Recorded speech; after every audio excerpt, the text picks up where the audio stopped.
Hello and welcome to Flix and Chill with me, Luke. Today I have a very special guest on my show. She is somebody I've never met until about last 10, 20 minutes ago, and she seems like such an interesting person already. Jess Oh, Conto perfect. is here, so Jess, can you please take it and introduce yourself?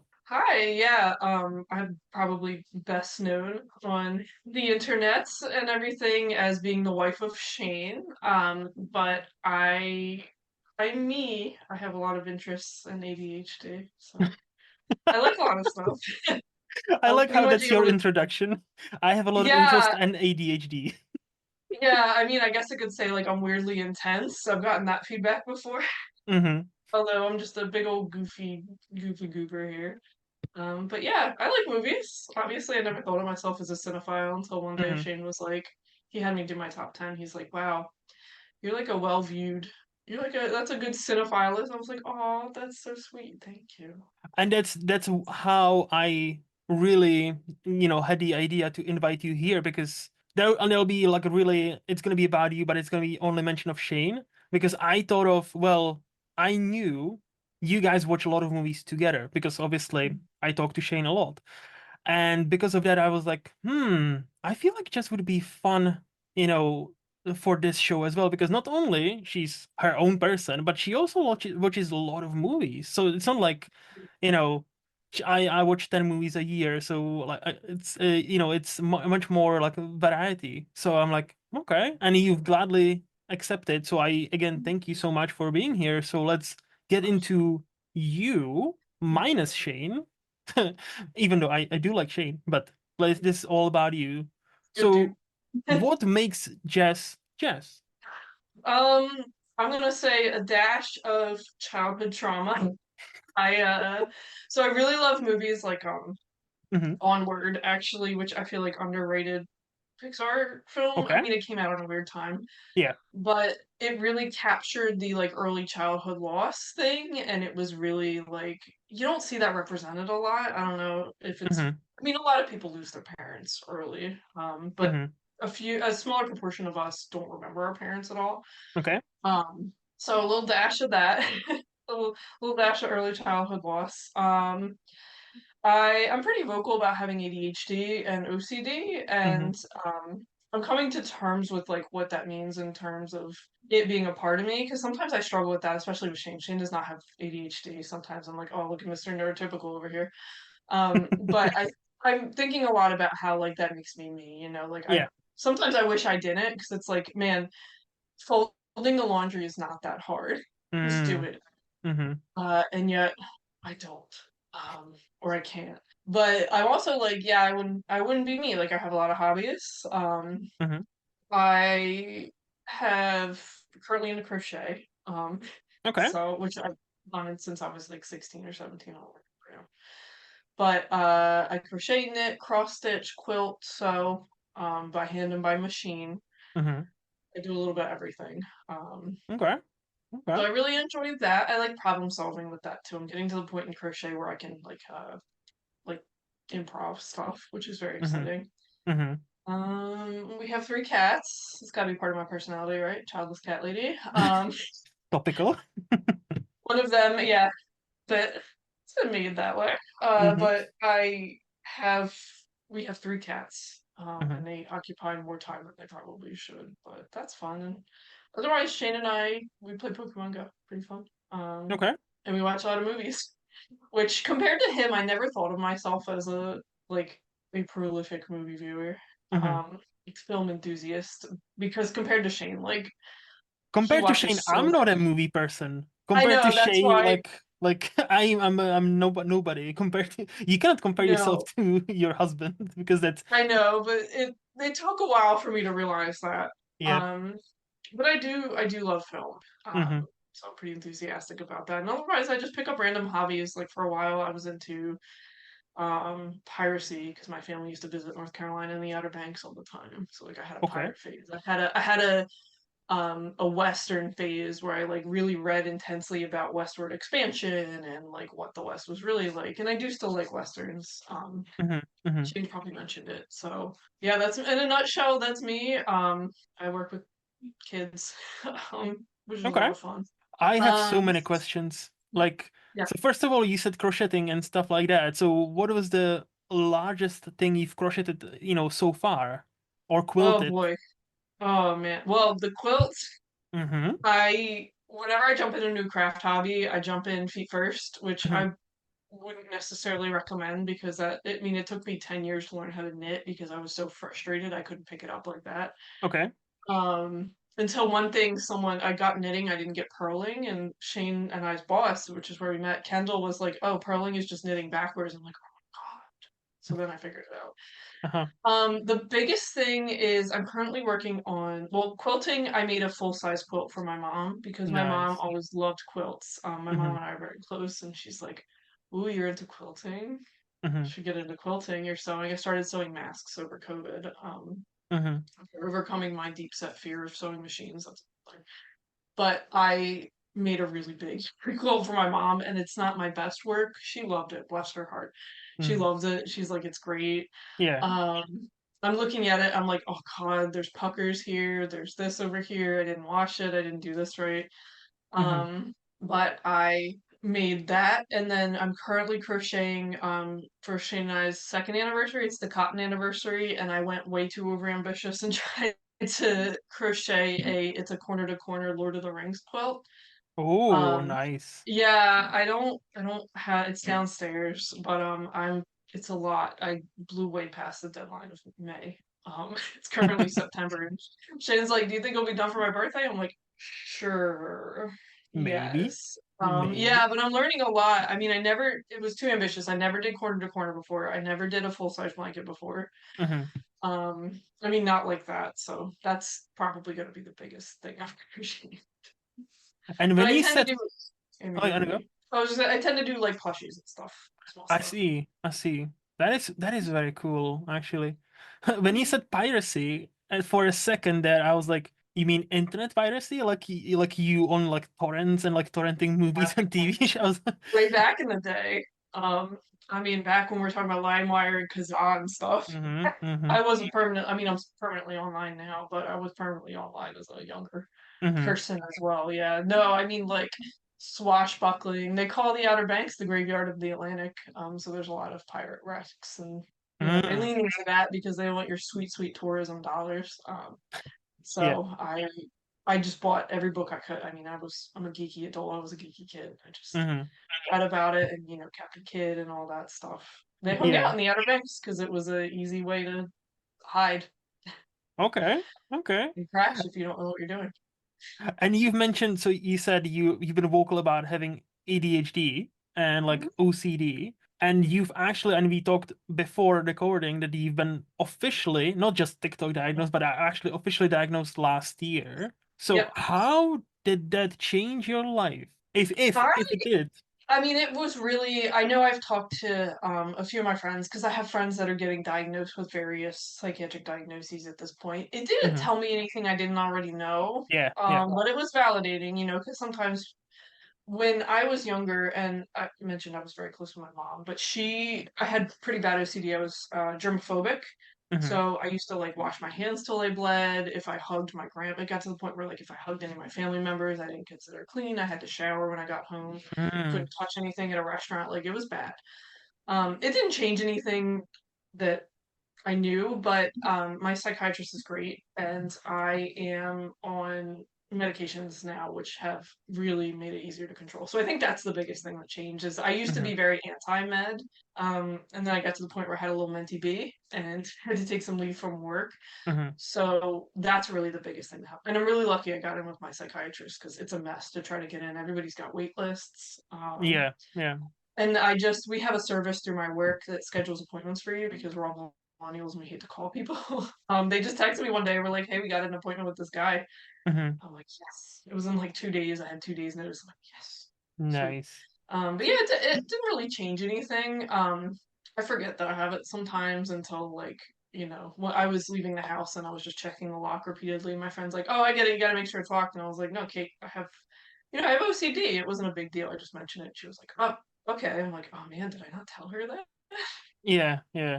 It's it really didn't change anything. Like I said, it just means that now I'm pedigreed. as papers. So So it was mostly about the validation that you've always suspected it, but now it's, it's not just, oh, it's not just in my head. Well, it is in your head, but also yep, you're not making it up. That, yeah, yeah, yeah, yeah. yep, No, I get it. I get it. exactly. Um, Okay. So now you no longer do your hands until wash your hands until they bleed or anything like that. That's under control. That's yes, good. I would not recommend what I did to get over it. My family Mhm, has a long history of just quitting things cold turkey. Like my grandparents smoked for about 50 years and then they mhm. just quit cold turkey. Oh. Yeah, and they never smoked again. It was wild in their 70s. They just nope, no more.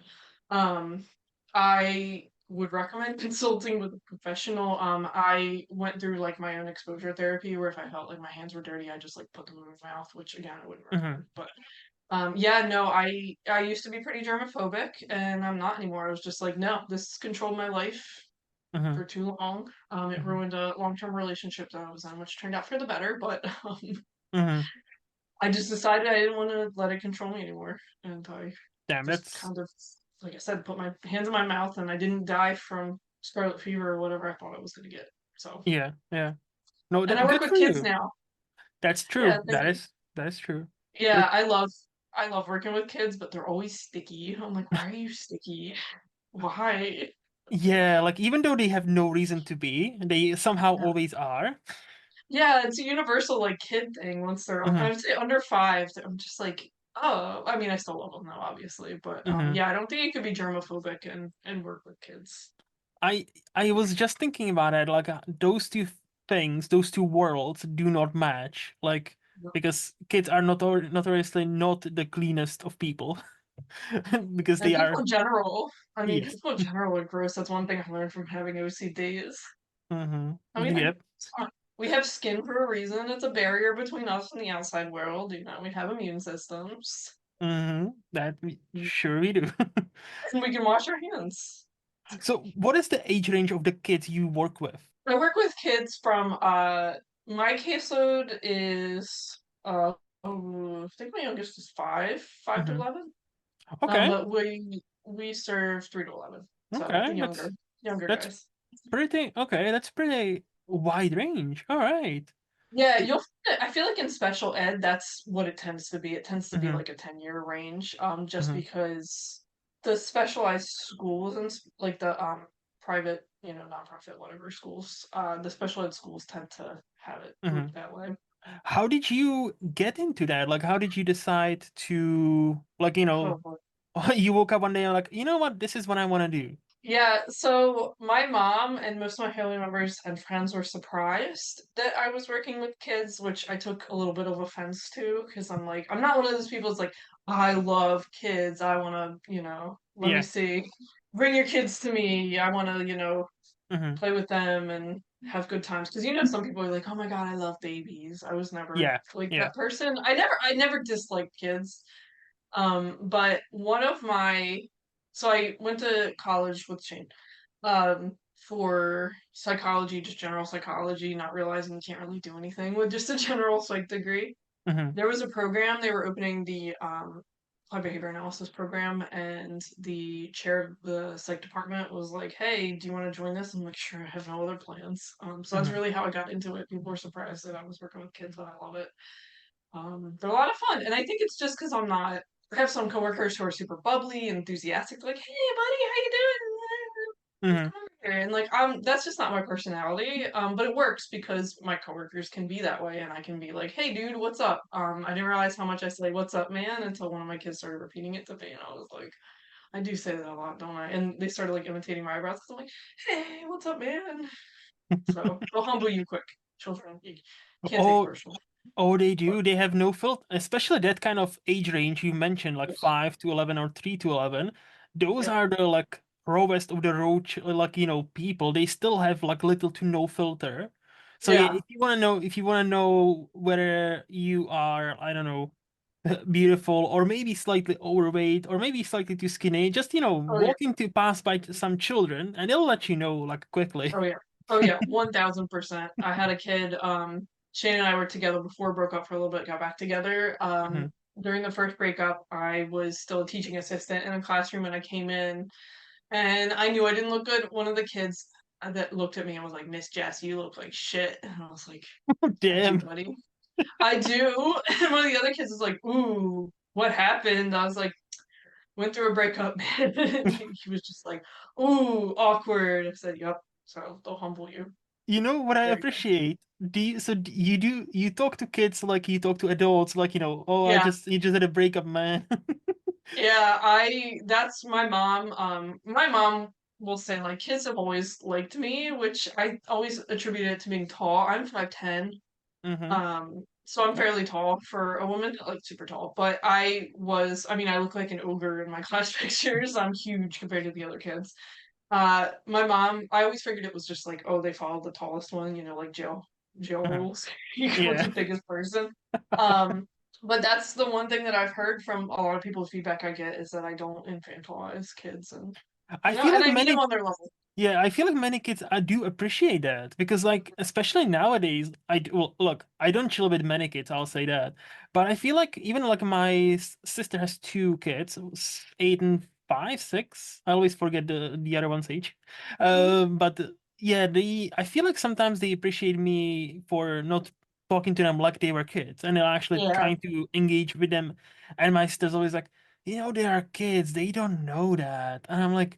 No, but I'm just giving them the chance and talking to them like as they, like I'm not asking them for, some tough questions. I just actually treat them as my equal. And I feel Hmm. like, and I remember when I was a kid, and yes, it's been a minute, but it's not that long ago. And I remember like understanding and remembering which adult treated me like a kid and which adult treated me like, oh yeah, they're kind of cool. They're quite cool people. I'm like, yeah, I always appreciated that, to be honest. Yeah, my mom was that way. Hmm. She and I are similar in many ways, as Shane lovingly points. Oh. I love my mom, I do. Hmm. But she kind of raised me that way. Like she never baby talked to me. Yeah. My dad died when I was 4 and she was never like, "Oh, he's sleeping, he's in heaven." I mean, she Hmm. wasn't mean, Yeah. but she was just kind of like, "Nope, he's dead. He's not sleeping. He's not coming back." And like she let me go to the viewing and everything to see him because she was like, she needs to understand this. Yeah, she's 4 and she didn't harp on it, but she let me lead a lot of the things. Like Hmm. Hmm. so I tend to be that way with kids. Like I don't ask them a lot of questions. I don't make them talk to me. It's just kind of like, oh cool, we're playing superheroes. Let me come in. Oh man, like Hmm. kids love to tell you like correct you things. I'm like, oh man, is this Wolverine? And it's like obviously Iron Man. The kid's like, it's Iron Man, Tony Stark. So like they love that. But Yeah. yeah, I kind of treat them like cats. Like you gotta let them come to you, Hmm. Hmm. and show interest. Like I don't, I'm fine if a kid doesn't come up to me. Fine. Yeah, exactly. I'm not. Same as a cat. Same as a cat. If they Yeah. don't come after you, fine. Just let them Yep. have their space. Yep. They're not like a zoo exhibit for me to go stare at. And yeah, True. no, just. But yeah, I do love my work. And I love to work with the kids that I work Okay. with. And yeah, and my friends are having kids at this point too. So they're starting to have little personalities, which is very fun. Yeah, I always feel weird because we are the same age, and Yeah. my friends also either have already had one or two kids, or are Mm. about to have kid, or two, or a second one, or a third Yep. one, and it's like, so the question always pops up from my relatives. Oh, Yeah. where's your kid? Or two, or five, and I'm like, okay, okay, slow the fuck down, all right? Like, Mhm. let's think about it. Like in this economy, really, Yeah, really, yeah, I like. know. I'm lucky that my friends and my mom, so my mom when she got pregnant with me was kind of ambivalent to kids because Mhm. she's like, I guess, like let's see what happens. And then she was pregnant, she's like, oh God, now I gotta figure it out. Yeah. Um, but I have friends who dealt with infertility and stuff like that. So I'm lucky that I have a group of folks around me that don't insist on that because they don't know what they're dealing with. Like you Yep. don't know what anyone's dealing with. It's none of your business. Some Hmm. people do that, but like now that it's established that I don't hate kids. I don't think, Um, and I don't think that was ever any question, by the way. Like, I don't oh, think. it's come up before in my life. I'm like, just because I see a kid, I'm like, oh, they're cute. I'm not like, it's a Yeah. baby, cute, cute. I'm like, I'm just No, not you like were that like, with anything. no, you were like, what's up, man? Yeah, exactly. I do that. And like with my one of my best friend's sons about to turn 1, and like even now I'm just like, "What's up, dude? Pound it." Um, like, he's You still a baby, but you know what this reminds me of, and I really hope you're not gonna get like offended or anything, but that just reminds me of scene of from like an Adam Sandler movie, like Billy Madison. It's just like, "What's up, yeah, dude?" And just yeah, no, that's what I'm going for. that's just so Yeah, funny. Like I can I am who imagine, I am. like I imagine, like see, I don't even know whether this is true, right? Because I never seen you work, but I just imagine you coming to the work Monday morning. It's like a class of children, and you're like, "What's up, dude?" Yeah, I basically do that. I see kids in the hall. I'm like, "Hey, man, how's it going?" But that's Yeah. actually quite adorable. I do like that though, because again, like I as a kid, I still remember who treated me as their Hmm. equal and who were like, okay, that's a bit too much. Even as a kid, I was like, okay, that's a bit too much. Like, but obviously you don't talk back because I was actually raised properly. So, I didn't really talk back because obviously Hmm. no, no, no, no, no. In Yeah. I know in America and even in the UK where I live now, it's children are not to be harmed or anything. In most of Europe, oh no, oh wooden spoon or a shoe, Yeah, it's traditional. it's come it has come out every once in a while. Yeah, when I was misbehaving, and most of the time I think I deserved it. Sometimes maybe not, but hey, that's for another time. Yeah, I was a very mild kid. I don't know if it was again, the early childhood loss thing, if it's just my Mhm, personality. I mhm, was never, I mean, there was one time that um, I was being a brat because I mhm, was spoiled, only child. I have no cousins either, so it's just me. Um, and my uncle just very gently held my hand because I was hitting him. And mhm. he very gently held my hands and said, "We don't do that." And that's like the only time I remember really getting. And one time I ran in the street, but really, I didn't do a whole lot that Yeah, engendered punishment, I to be see. honest. And you Yeah. mentioned, I want to touch on one more thing you've mentioned. You're into like astrology. So, and I am not. So to me, that's a whole new world. So what, I guess, or like when did that start? And why did it start? Like, what I was trying to say, why? Good question. I think part of being a girl is being into Mhm, like those things. I don't remember when it started for me. I always mhm. knew like, I'm an Aquarius. Excuse me, I happen to be a pretty stereotypical one, to be honest. If you Okay, okay, read those lists, I'm like, yeah, yeah, yeah. One of my best friend Paige is very into astrology. okay. And I think part of it is I learned that it was like a foot in the door with a lot of people. It's kind of a neutral thing to talk to people about. Like when I was at a work dinner, I was talking to everybody about, I'm like, oh, what's your sign? I have that memorized.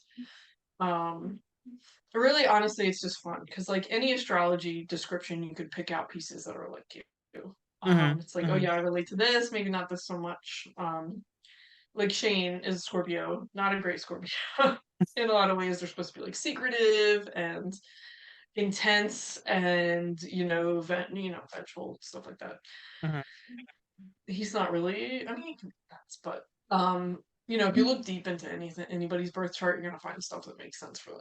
Yeah, It's just how yeah. astrology works. But I've always been interested in learning stuff. So like, I have always been interested in like ghosts and cryptids and things like that. And I feel like astrology tends to go with stuff like that. Mm-hmm, Um, mm-hmm. those like spiritual So practices and So you believe in it, but not to like any overdrive or like a crazy degree, like where like every decision you yeah. make, you consult your like a chart or No, I don't do okay, that. So the thing with tarot and stuff like that is there's the principle of as above, so below. So when I would do like a tarot draw or ask my friend to do a tarot draw for me, it's more about reflecting like the things that I see in the cards, let's dissect that. So it's more like a Rorschach test sort of, where it's what do yeah, you see and what could that mean? So it's more of a tool for introspection than it is like divination. okay, Um, so that's how I've used it. And also tarot decks are very pretty. So I have a few themed. I have like a bug one and a hmm. flower one and a mushroom one. So that's fun. So But how yeah, often do you it's do a it? fun part. I don't really do it that much. Okay, No, I mean I'll talk to Paige about it and stuff like that, but I don't do Hmm. it a whole. It's not a regular practice for me. So But I it's think not it's like interesting. it's not like every once in a while you crack open a, I don't know, bottle of wine and like, okay, let's do some tarot reading. No, Okay. no. I do think it's interesting though. Hmm. And I'm also interested in people's reactions to it. So Hmm. it's kind of like I said, a gateway for me to kind of get to know somebody. Yeah, Because if you can say like, oh, I'm a Leo, it's like, okay, I let's am delve into actually. that. So Yes.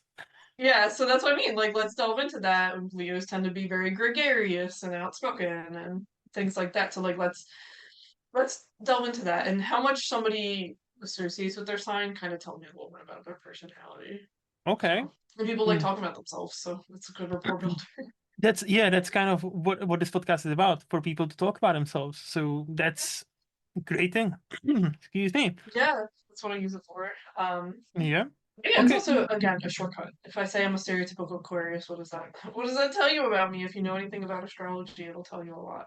So have you made friends because of that? When you would say, "Oh, I'm, stereotypical this and so," and somebody's like, "Oh, girl, I'm this and this," and then you bonded over astrology. I have not any of my good friends. Okay, They okay. are coincidentally most of them are air signs or water signs, which is funny. But not like a deep friendship. But I've built rapport with it. Yeah, like Yeah. Libras supposed to be a big thing with Libras. I So wouldn't know, to be honest, but it's okay. I'll believe your opinion because obviously you've done more reading about it than I did. So yeah. Yeah, no, it's okay. I don't base a lot on it, but I do think it's interesting. Mm-hmm. Mm-hmm. That's just so fascinating. That's again like astrology to me, like kind of like I have it connected with people who are a bit out there. But Hmm. when when you're talking about it, I'm like, that actually kind of makes sense that the way you are using it to get to know others, and in a way where it almost like like you're looking for some sort of connection, and then even if they are not into it, and you already have something to work with. So it's almost like Yeah, a litmus test, almost. yeah. Hmm. Exactly. I'm good. I'm pretty good at that too. Making Okay. connections with people, and like I said, I find myself in very intense conversations with people. I don't know. It's probably me. I'm sure it's me. But Hmm. when kids ask me questions, a lot of it is like the deep questions. Like the one kid, first time meeting him, he was like, "Will I die someday?" Oh yeah, those And deaf internally, I'm questions. like, "Yeah." But yeah, no, Hmm. it is a good way to get to know somebody, and I Hmm. pride myself in trying to find a connection with anyone. I mean, Shane will tell you I talk to strangers all the time. Um, Yeah. anyone, anywhere, I get Yeah. in conversations with, which is good sometimes. Sometimes we are trying to get somewhere. Hmm. Um, So what but my did you whole answer family's to like, the kid? oh, I said, yeah. I was like, yeah, you're gonna die someday. What Everyone was does. what was his or her reaction? He was like, are you gonna die someday? And I said, yeah, man, probably before you. And then we popped some bubble wrap, which probably As doesn't it surprise you, having dealt with kids yet. as it happens, yeah, sensible. Yeah, it's only as weird as you make it, Mm-hmm. honestly. Kids are just getting to know the world. So yeah, I answer honestly. And Mm-hmm. when I've had a few kids ask me about death, I try to stay away from like the more abstract things like heaven and things like that and just keep it to the facts. Like, yep, you're gonna die. Yep, I'm older than you, so I'm probably gonna die first. Mm-hmm. Mm-hmm. Yep, grandma died. Part of life. I still remember my first realization of mortality, yeah. And I don't know why I thought, because my favorite number for any reason, I don't know, and you might tell me, is 19. Like I've always had a thing about number 19, right? And I went to my granddad at the time, and I was like, how many times do we like die and then get reborn? Is it 19 times? Because for some reason I just joined it Yeah, together, right? And he laughed at me, kind of, and he said, "No, once you're dead, you're dead." Again, like this typical like Czech nature, we are straight to the point. And I was like, yeah, "Okay," and I was like, not sad, but I was like, "Damn, that's like yeah. it hits It's you hard." And I think I was like 6, 7, because I still remember yeah, the that conversation, and I was like, tracks. "Damn, yeah, that's that's deep."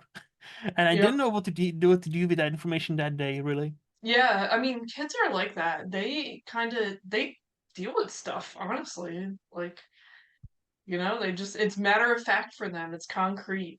Mm-hmm. It's not until you get to a certain age and you can, have an existential crisis. But Yeah. yeah, no, that's very like them. Okay. Which I Well, guess is why mhm. at work if someone's grandma dies or whatever, they're like, "All right, Jess, you want to do a social story for this?" I'm like, "Sure, I'll be that person. Why not?" Just Yeah, the one who talks about death all the time. Then yeah. you're gonna have the. I'm I'm the one that you know I handle things delicately, but Hmm.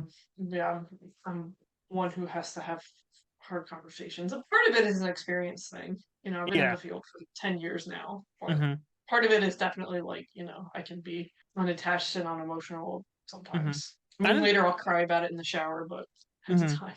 yeah, not in front of the kids because yeah, the kids need to feel they're safe. And they'll pick up on that. I mean, if you get really intense and emotional about it, like they're gonna pick up on that. Yep. That's Yep. anyone, Yeah. really. I do wonder what you're gonna answer because obviously I've talked to Shane about this, so I wonder what you're gonna tell me. So if I were to ask you, Jess, you're based because I know you guys are based in New Jersey, right? Yeah. So if I were to ask you, I'm coming there for a week, what would you tell me? Oh, we need to go and see this, we need to go and eat there. What would you recommend for Mhm. like a week's vacation? I would recommend doing some time down at the Jersey Shore. Honestly, I think that it is Ah. I've traveled a lot in my day. I Hmm. think that the shore is, especially the boardwalks, are a Hmm. unique place. Like, there's no place in the world quite like them. Okay. So I'd recommend taking some time in the shore. I'd also recommend taking some time in the Pine Barrens. A lot of people have heard of the Jersey Devil, but I think being in the Pine Barrens. Have you heard of Jersey? No. I don't think I Oh, heard of he's a Jersey cryptid. Devil. Please enlighten me. Ah, boy. Oh. There's a lot. So Astonishing Legends has a great podcast about the origins of him and everything. Okay. Story that's usually told is that there was a woman named Mother Leeds down in the Pine Barrens who was having her 13th child, and she was tired of having kids, and she said, "Let this child be a devil." And when the child was born, it was a demon basically. Okay. And he like did his like meh and flew around and flew up the chimney, and now he lives in the Pine Barrens. That's the short version of the story. Wait, so he came out as a devil, or did she burn Yeah. him? Oh, okay, okay, okay. No, he was a devil. She was like, "Let this child be a devil," and he came out, and he was like, "Hey, I am," and like screeched and messed up the house and flew out the chimney. And ever since There's then, different he's like in versions. those woods. Yeah, he just kind of, is Okay. around. So the Jersey Devil, I'm gonna try to describe him. Usually described as head of a horse, Mm-hmm. cloven hooves. So he's bipedal. He's Okay. got cloven hooves. He's got like a snake tail, and bat wings. So Wow. yeah. Um, so he flies around and shrieks and does little cryptid, devilly demon things. Okay. Yep. So it's like a fucked up Pegasus. Okay, I get it. I Yeah, get it. yeah, yeah. Like a evil Pegasus. Okay. So he's like Yeah. goes on people's roofs, and the Pine Barrens are ecologically unique. My Mm. mom's very into like that. She volunteers at like refuges and stuff around the state. We have a lot of marshlands. We have a very diverse area in terms of people and Yeah, yeah, ecology. yeah.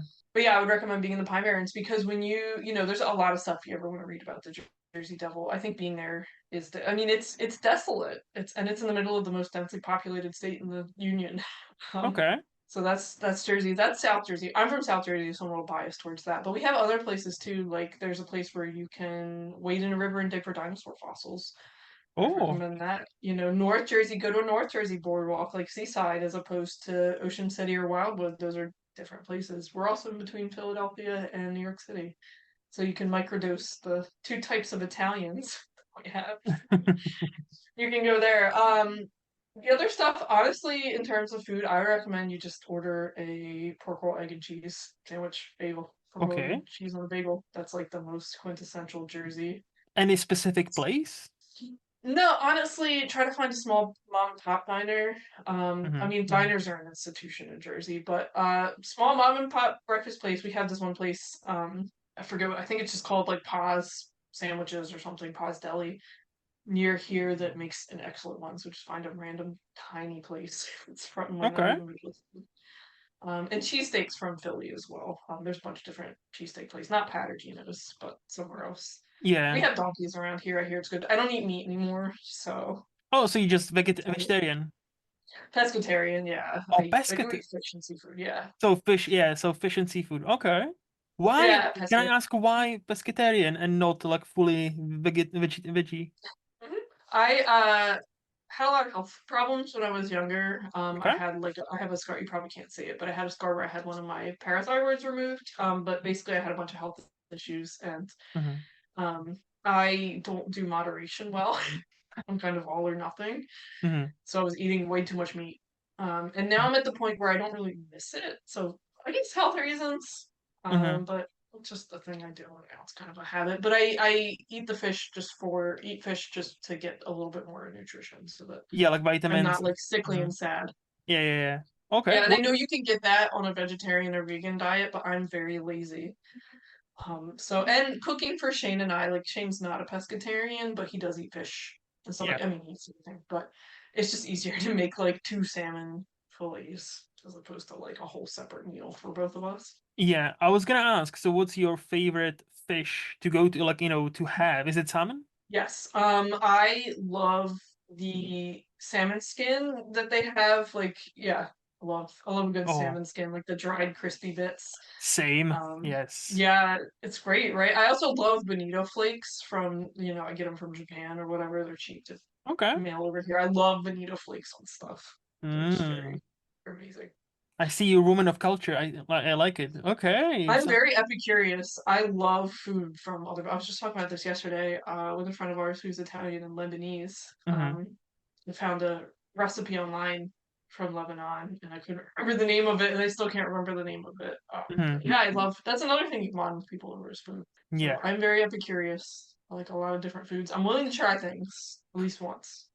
That's exactly what I always say to my girlfriend because like Mhm. we just been on a holiday and for the first time ever I tried escargot, aka snails, and then they were in like a blue cheese sauce. It was Mhm. delicious, and I Yum. thought they are kind of like a mushroom, like in a sense where if you I don't know, have you ever had snails? I haven't, but Mm, I have heard.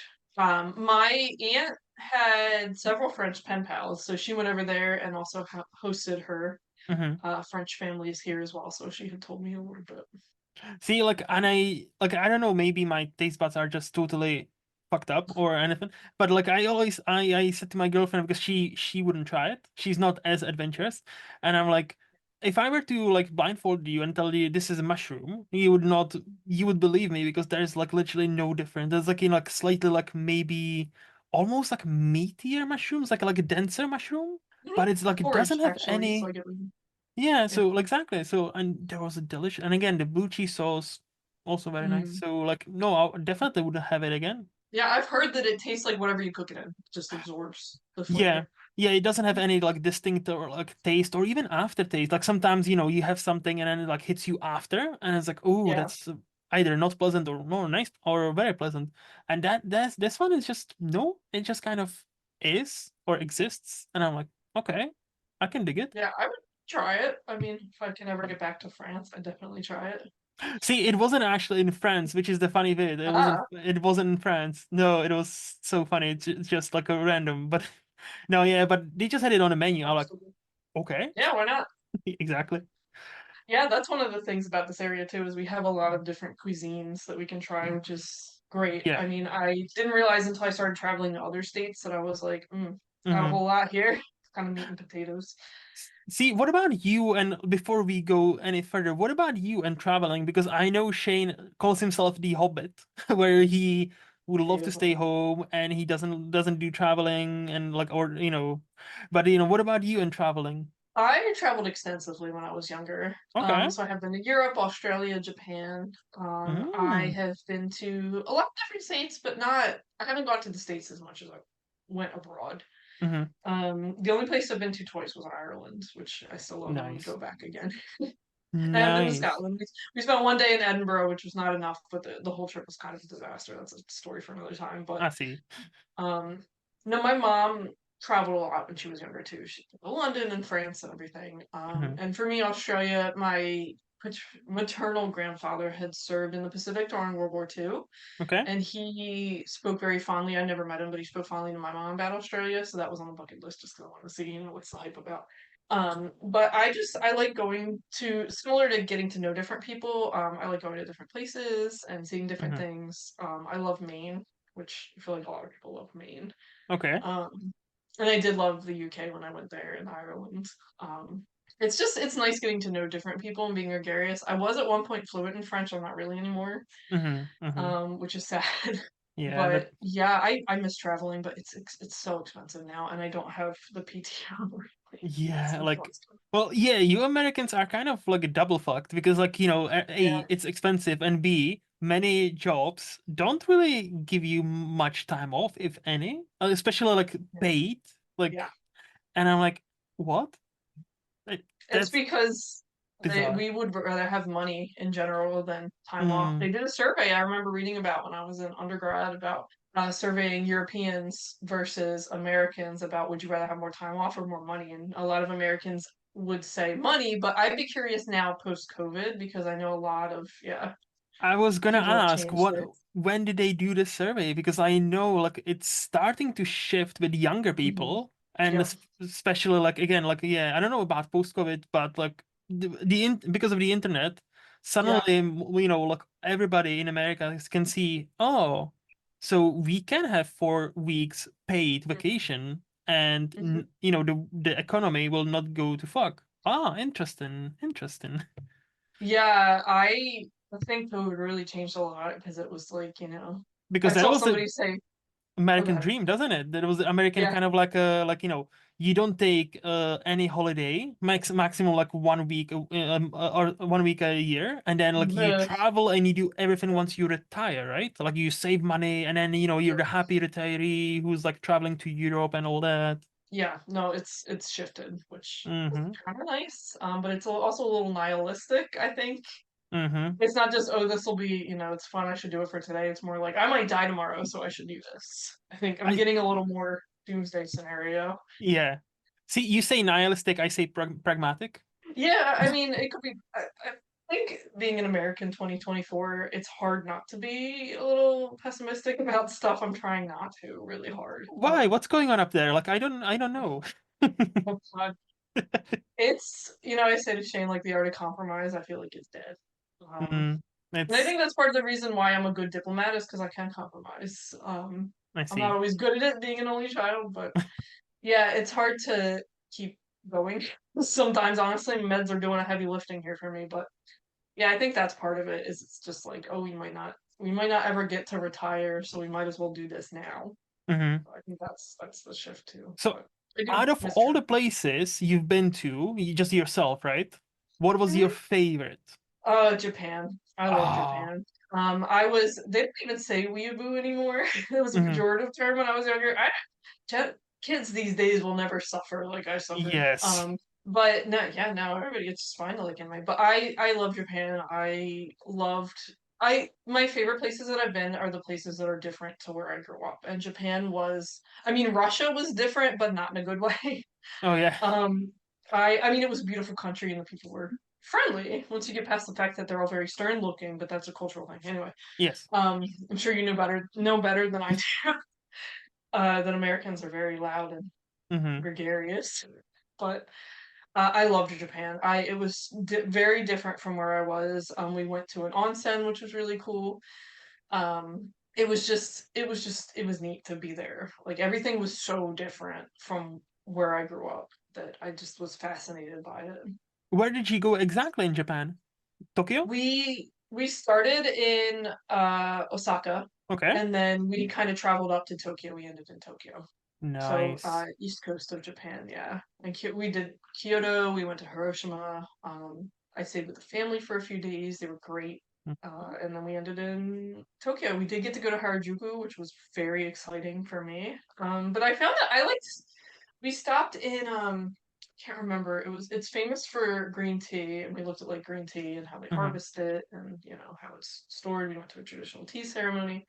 Kikugawa, that's where it was. I really liked that. I liked the rural-ish places. That it was just great. And now when I like watch Miyazaki movies, especially like My Neighbor Totoro. Not my favorite Miyazaki movie. I do love it. But I'm But just it's like, oh great. man, It is so I cool. would love to go back there. I would just love for like 2 weeks just to go and have a. That was my next question. Would you, so it seems like you would love to go back to Japan. Mhm. Yep, Yes. I would love to just sit in the countryside. There's a game on I don't know, I have the iPad that's called Japan Rural Life, I think is what it's called, and I'm just Okay. like, wow, this is such escapism for me. I'm like, yeah, I'd love to go repair these rocks over here. It's just Nice. beautiful. No, like that's definitely one like my top three destinations. I've never been to Japan. Like I've Mhm, only recently been to Asia. So like I've been to Singapore because of my work for like 2 weeks. That was very new, very nice. I loved Singapore. I would love to go to Japan. Like, mhm. but yeah, it's one of those destinations you don't want to go just for like a week. You definitely want at Yeah, least like 2 or 3 weeks because there's so much to see. yeah, I was there for 2 weeks or 3 weeks. Mm-hmm. It was a long time. Damn, I'm envious. Like, Yeah. good for you. Yeah, I was a teenager at the time too. Hmm. So, that's when I had my mom's money to go on. Yeah, Shout out to yeah. Susan for giving me money to go and supporting me. Hmm. Well, yeah, and Um, you mentioned Miyazaki. Which one is your favorite then? Spirited Away. It was Oh, the first one I saw in theaters. I mean, I had seen like Princess Mononoke, which, hmm. in tradition became a big part of my personality for a couple of years. But I saw Spirited Away in theaters, and it was just so magical. And every time I watch it, I'm just transported back to being younger and watching it, being mesmerized by it on the screen. So, Nice. but I do. I mean, I am enthusiastic about all the not necessarily Miyazaki, but Ghibli films as Yeah. well. Have you seen the latest one, The Boy and the Heron? I did. I thought it was great. Me too. I it was one of those things where I loved it. I do think some things didn't translate because Shane and I discussed. I'm like, ooh, he just kind of married the aunt. A little, I don't know, like modern day. You're like, ooh, if Shane died and I married his brother, I wouldn't. But like, Hmm. it would kind of be weird. But or like even the beginning, I thought it was beautiful. I do love those films. But Hmm. sometimes it's stuff like, yeah, maybe not meant for an American audience, but it doesn't have to be. It's just, Yeah. I wonder how other people will react to it. Um, It took me a while to get into those movies, so that's why I need to rewatch Spirited Away because that was one of the first ones I saw as well. yeah, However, I don't feel like I was so confused by how unconventional it was. I yeah. just didn't enjoy it, or I thought it was fine, and I now know like it's the probably highest rated one out of like for Hayao Miyazaki. So I'm like I need to rewatch it. So like I definitely want to rewatch it at some point to see what I've missed because I know I've missed a lot. Mhm. It's just yeah, Yeah, I think Totoro.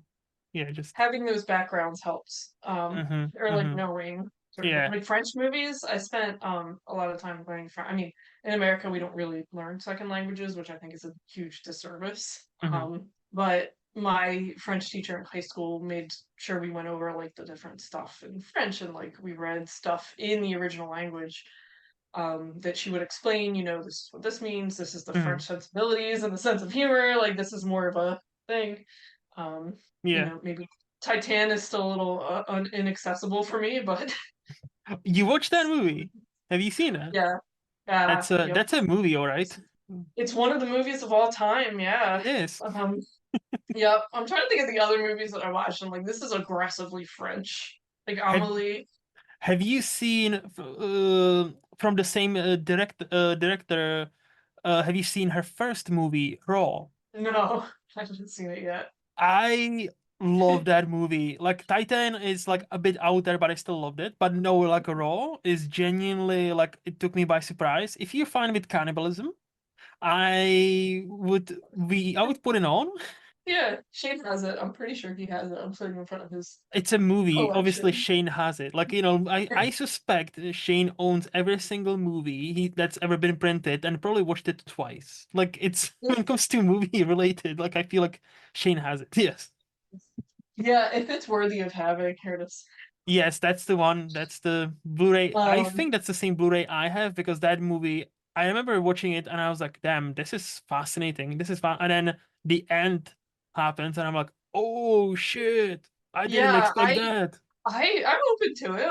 I'm like food. I'm open to trying anything once. I think, But I do look, really like the French movies like mhm. Deerskin and Fly and all that. Oh, I love them. They're so weird. I love yeah. them.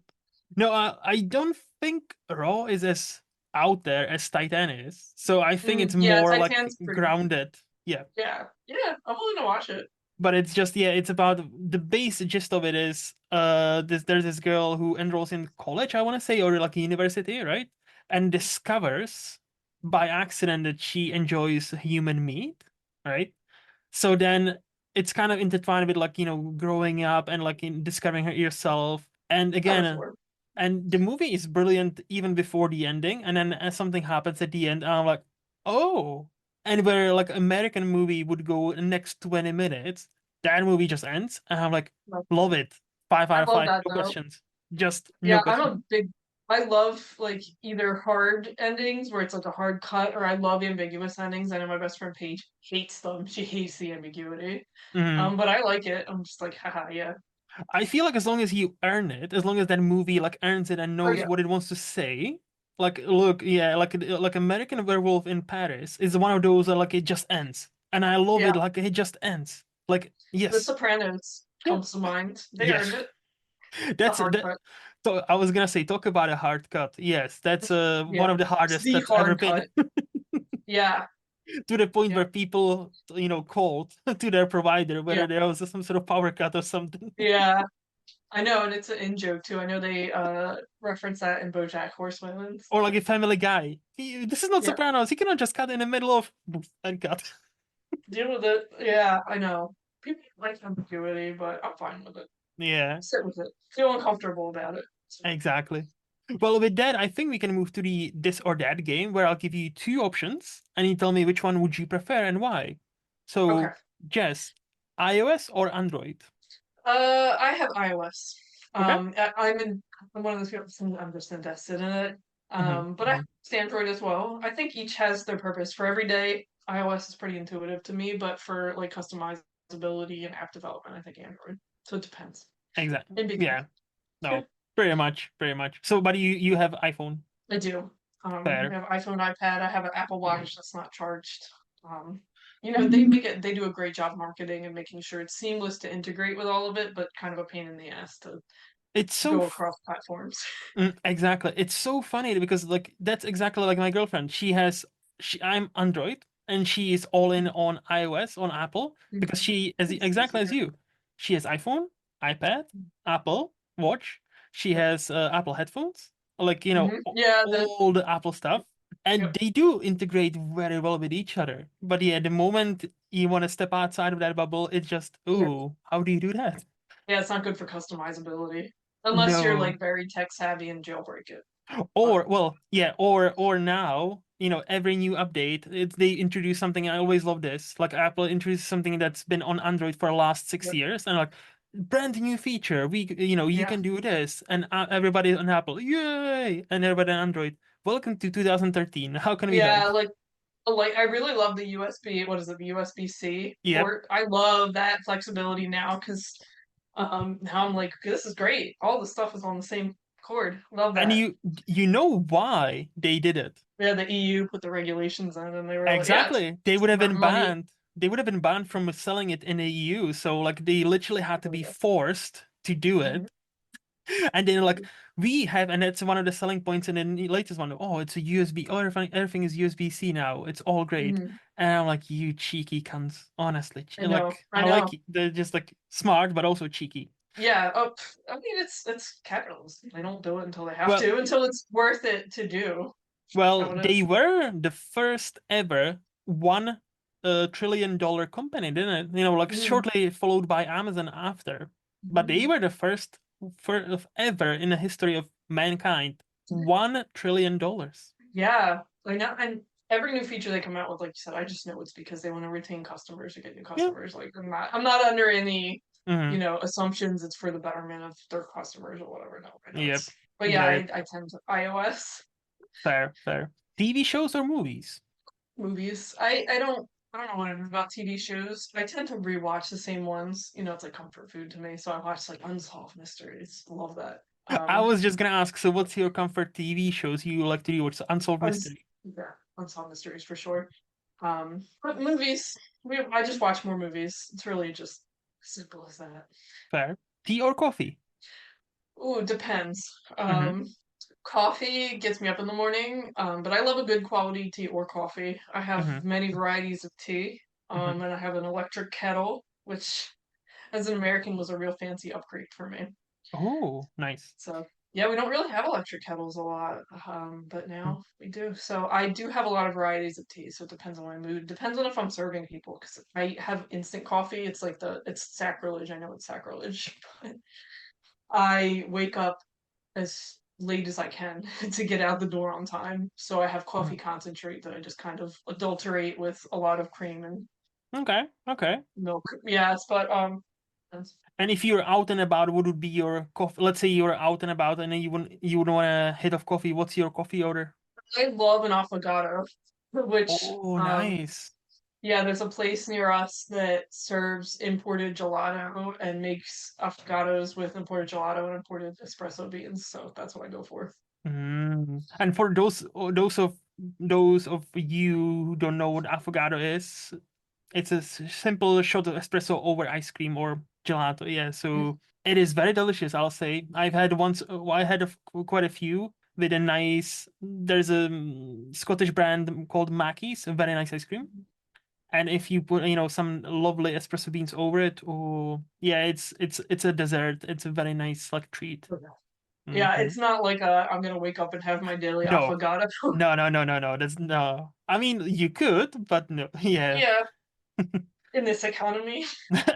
exactly. Yeah, gelato is I guess kind of rare to find. We have a few places around here. We have a strong Italian Hmm. American presence. Um, but gelato is somewhat hard to find. But yeah, no, this place is just chef's kiss. Nice, nice. Money or free time? Free time. Okay. Okay. That was I very am. quick. Oh yeah, no, 1000% free time. I have had to take unpaid time off work. I'd Hmm. do it again. Okay. Okay. I'm not. I've been very lucky to be solidly middle class. Hmm. Um, you know, and I saw someone describe it as having all of your needs met, but not all your wants. But yeah, I would take free time. Well, I think that's the actual definition, and that's the people are that they are disappearing, isn't it? Like, there's Yep. less and less actual middle class, and it seems Yep. like even in the UK, it seems like you're doing very well or you're struggling, and there's Yeah. only like the middle class that's supposed to be the biggest class, hence the middle. Hmm. It seems to be kind of disappearing. So it's like, Yep. yeah, Sad but true. yep. Where this is gonna lead in 20 years' time, I don't know, but it'll be fun. We'll have to see, I guess. Unless we both die, you know. Yeah. Yeah. Which Yeah, have a good life. exactly. Not ready to go, but Me neither, but um, who is? Like, who is ready to go? true. My grandma was. My grandma was like, Who I don't want did? to say begging for death, but she was just like, God can take me anytime. I didn't mean to go there. Okay, I Oh, do. it's fine. No, my grandma. I volunteered with a hospice when I was younger too, so I'm just and my mom's a nurse, so I've been around like sick and So you're like dying. very, not, I don't want to say comfortable, but like, I guess, like Mhm. comfortable Yeah, around no, like death. mhm. Yeah, I Hmm. mean, it is what it is, I guess. I think coming from like my grandparents were, my grandpa was a farmer Mm-hmm. and he had a lot of jobs. He was a chemical engineer at DuPont, which I know is infamous now for a lot of Mm-hmm. reasons. But I think it's losing my dad early. It was just always a fact of life for me. Mm-hmm. I mean, I don't love it. I don't love when people die, but I'm Yeah. okay No. talking about it. Yeah. Okay. It's gonna Well, happen. I was gonna say that's the only certainty, isn't it? Death and taxes. And Yeah, yeah. I know. realistically. I grew up in a small town, Mm-hmm. by Jersey standards, and I hung out with an old Italian guy behind us, and that's what he always said. He said, "It's Mm-hmm. uncertainty in life is death and taxes." And I'm like, cool. Love that, Mr. Curtier. Thanks. I'm only like 6, but I'll get it someday. Yeah. Honesty or other people's feelings. Depends on the situation. Diplomatic. So I am a big fan of honesty. However, my aunt currently has dementia, Mm. And when she asked to go home, my mom struggled with this a lot too. I try to be very pragmatic about it. She's going to forget about this conversation in a minute, so it could be her feelings. Yeah, we'll talk about going home, even though I know she probably won't. Mhm. Mhm. Again, that depends. I mean, long term, honesty is probably the best policy. They're probably going to find out at some point, but it depends Yeah. on the situation. You gotta look at the whole scenario. Mhm. Is this going to have a profound effect on them long term, or would it be kinder to just tell them that? Yeah. Yeah. I get you. Like Yeah. again, like you're such a diplomat. I do like Oh, that. thank you. It's just I try. summer It's or true. I mean, winter. Oh, sorry. oh no, it's okay. Both have their merits. Probably more winter. You know, I was born in January, so I do like winter. I miss the snow. I was really excited last year. We actually got some substantial snow. That was my So question. So if it's winter, do you actually enjoy snow? I do. I love the Okay. snow. Okay. Hmm. So you're like Lorelai Gilmore, and you can you smell the snow? Yeah, it's a what do they call that? Petrichor? Something like that. There's a word for like the moisture in the air that you can smell. I do. I love how quiet it is in the snow too. Like it's just very Mm-hmm. quiet and pensive. And I think it was Robert Frost. There's a poem about how winter's the only time you can see the forms that prop up trees. So I like that too because you can see it's neat. And I learned to forage over COVID as well. And winter is a time where there's not a lot to forage, but you can really appreciate how everything needs a reset and like learning that trees, if they don't lose all their leaves and cycle through that, some trees die. Like they need that time to go back in. So Yeah. Yeah. I do love winter. Summer's fun too, though. I mean, summer has the fun birds and the stuff that I can go out and pick and eat. And Mm-hmm. Mm-hmm. Shane's mildly horrified because I do. But both have their merits. Mm-hmm. I like winter though. Fair. I Probably overheat easy. probably the most important question of all: Mm. ninjas or pirates? Oh boy. Um, both dishonorable in their own right. Mm-hmm. But depends. I mean, I was more into pirates than I was ninjas. But you know, I like pirates had like I was learning about how they had like domestic partnerships. Basically, Mm-hmm. we love that. Where you could leave your pirate gold to somebody, and it could be your authentic partner on the book. Why not? Okay. Um, Didn't even know that. cool. Yeah.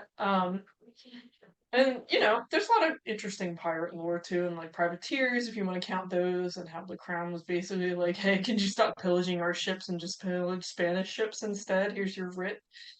But yeah, both are really interesting. Depends on my mood. Depends on where my hyperfixation is at the time. Okay. Okay. And the last question: free will or destiny? I am more on the side of free will than destiny. Mm-hmm. Um, yeah, I know Shane is solidly free will. But my whole thing with Destiny is you probably wouldn't know if it was. Mm-hmm. So Mm-hmm. I like to think I have control and I have OCD, so probably free will.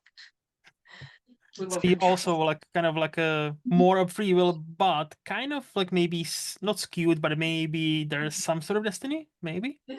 Yeah, Mm-hmm. I feel like there's no way of us knowing if there is, really. It's kind of like religion, isn't it? Like, you Yeah. can believe in a god or whatever you want to believe in, but at the Mhm. end of the day, nobody really knows until you die. And even then, if you're wrong, you never know. Yeah. And if you're right, Yeah. you might. Yeah, exactly. That's kind of why I fall into the agnostic category for stuff like Hmm. that.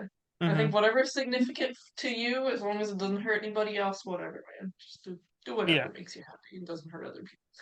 sound. That's, as kids nowadays would say, based. Yeah, I try. I am permanently online, so I think that probably Hmm. influences. And is there any hot takes you're willing to share with us before we move to the flex part of the podcast? Sure. So we were talking earlier about like the whole boy mom thing. I just Hmm. see a lot of like, I don't know, and it's really not the hottest take because I feel like at least most of my friends are Hmm. not like strongly boy moms, but I think it's weird when people are like, "This is my son. I'm his first love," and like comparing themselves to like your son's future spouse. So it just gives me the ick. That That's is a all. bit like Oedipussy, like like there's a bit like Yeah. some sort of like Oedipian complex, and just even though it's usually isn't it Oedipus complex from the son perspective, from the son to mom. Am I totally wrong? Yes. Yeah. That's the Freudian concept of So that's like a reverse Oedipus you want to kill your complex. father and sleep with your mother. Yeah. Yeah. So I Yeah, see. I know exactly what you're talking about. I've seen like some like tweets and posts about that, and I also am like, how did that came about? Has it always been a thing? I guess I mean, one of the theories I saw is that it's like, we value sons more highly than daughters, so I don't know. Hmm. Or like your son is your progenitor. He's the one that will carry on your family legacy. He's the Hmm. most important one, whatever, whatever. But I don't know. It probably comes from daddy issues. I don't know. Hmm. So you were very against that. Yeah, and I know too, I hear a lot, like I heard some random woman say the other day, like, oh, daughters and mothers never get along. So I think there's that like competitive thing. Like you don't have to compete with your son if you're a mom, but you have to compete with your daughter, which I don't love that either. Like why? Why do we have to compete with anybody? I'm I not was very gonna competitive. say, like, why would you compete with your mom? I don't know. I think, because as you age as a woman, if you get into feminist theory, as you age as a woman, you become less valuable Hmm. because you're less attractive, blah, blah, blah, all that. But I don't, again, my mom never competed with me. So, mm, but Sounds it's, healthy. Sounds very nice, yeah, it's actually. great. Definitely should compete with your child instead of going to therapy. It's fine, but it's Yeah, weird. like like yeah, I don't think it's a necessarily like a hot, opinion or like anything like that because like I don't know whether it's like, many people would actually be for it. I feel like most people are Yeah, kind of like in our camp where like they see something like that and I'm like, ooh, the yeah, fuck? yikes. Should I Yeah. be concerned? Like, is something happening that shouldn't be happening? Yeah, and I watched like the other thing is I watched the whole I love I'm a Gemini. I love Fundy Fridays. I know we talked about it a little bit, but she was Hmm. talking about like purity culture and like guarding your daughter's virginity and all that. And I guess it's easy for me to be against that because my dad died when I was young. Hmm. But it all just weirds me out. Like I don't know, be caring that much about your child's sex life is not something that I understand. I feel like that's something that's almost nowadays, and I could be talking complete bullshit, okay? So please feel free to challenge me. But I feel like that's mostly nowadays like 99% American stuff only. Yeah, it's very traditional religious. Yeah, no, I know it's not heartens me to hear it's not that common. Um, But again, I No. think because I seek this out, I see it Mm. more, and I just see it. I'm like, oh, yikes, buddy. I like how you're seeking out the drama, like, it's like, oh, I don't like I it. don't have Let me enough. see more of it.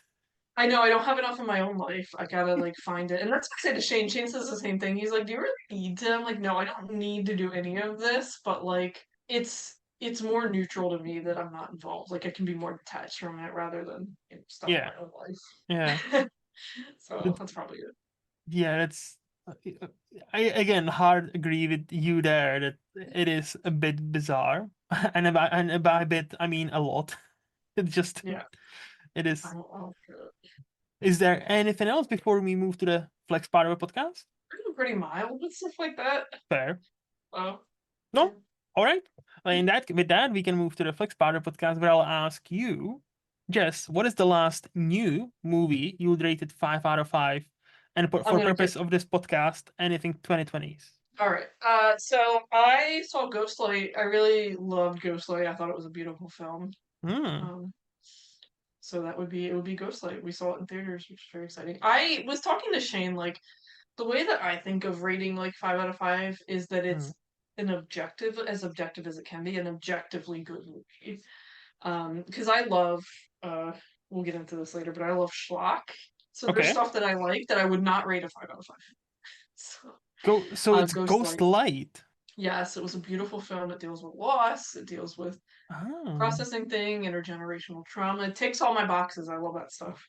I love the deep morbid stuff. I had to look. I'm looking up now because I never even heard of it. And yeah, It's great. okay. That definitely okay. Definitely goes on my watch list because I never heard of it, which it's quite rare for me Yes. because I usually hear of many movies, even though I haven't seen them. Okay, okay. Yeah, I Thank loved it. you. Thank you I for the don't want to spoil recommendation. anything, but yeah. No, please. No, all right. So, what is the last teen movie, quote unquote, you rated 5 out of 5? Anything between 2003 and 2019? Yeah, I did enlist Shane's help for this because he keeps a movie log, and basically I Mhm. don't watch movies without him. But we recently rewatched There Will Be Blood, so it was There Will Be Blood. Oh, 5 out of 5, which I feel like it's been talked about to death, but still, it's a great film. That's a Brutal. very solid pick. That's just it's one of those like, it feels like it's one of those like cinephile movies where it's Yeah. like, but also I feel like I've appreciated even before I knew I'm Mhm. gonna be a cinephile. I Like, think it's an objectively great film. I mean, there's some that are acclaimed for a reason. and it is, I'll say this, it is a what, 2.5 hours, so like even with Yeah. over that, and it doesn't really feel like that. And Daniel Day-Lewis, that performance, especially towards the end at that bowling ball alley, Yeah. that's like it. There's a reason why people always parody that one scene with I'm sipping your milkshake. I drink your milkshake. Yeah, I'm Shane just loves doing his impression of that. Yeah, and it's Yeah. just, oh, it's a shame he retired. Like good for him. Like honestly, Yeah, if he wants to I know. retire, let the dude retire. Let him do whatever he wants to do. But Mhm. it's like Daniel Day-Lewis at his peak. It's very hard to beat, I'll say. Oh yeah, and I'm sure that it takes a lot out of him too. Like I get it, you know. Especially him Nick being like Cage that method, takes you whatever. know. Yeah, like Nick Cage takes whatever, and he's got quite a variety of quality of performance. And DDL who only does so many, but is amazing. Yeah, yeah. I As, imagine it takes a lot of you. yeah, no, and especially again, like he is notoriously method actor, so Yeah, I cannot even imagine. Like he even said during his Oscar speech for Lincoln, and he's like, "I need to thank my wife for living with this strange character for like the last 3 months or something." that's love. I'm like, does he actually do that? Like I'm like, does he actually come home and he still is a Lincoln when he played Lincoln, or like this guy when he played? Does he? I'm like, that must be kind of Yeah, weird. yeah, that's what I mean. Jeez, I love him for Hmm. sticking No, through that. that's a great pick. Yeah. What is the last adult movie you would rate 5 out of 5? So anything between 2002 and 1975. I can't have Shane help me with this. Rocky. We rewatched Rocky. I love Ah, Rocky. It's a solidly Italian American film, and it's great. I mean, we live near Philly. We live 10 minutes from Philly as the crow flies, and mm-hmm, mm-hmm. I love it. Rocky's a great himbo. Played well by Sylvester Stallone pre plastic surgery. Hmm.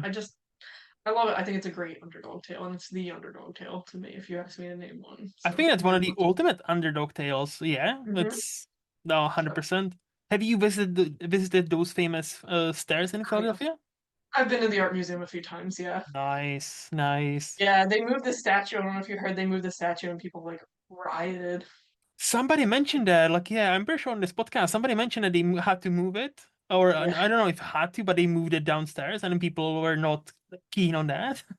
But Yeah, they apparently, moved it's now it. I down. think they said something like it's not like fitting with the museum's vision or something, but yeah, whatever. Is Philadelphia is there a picky is city.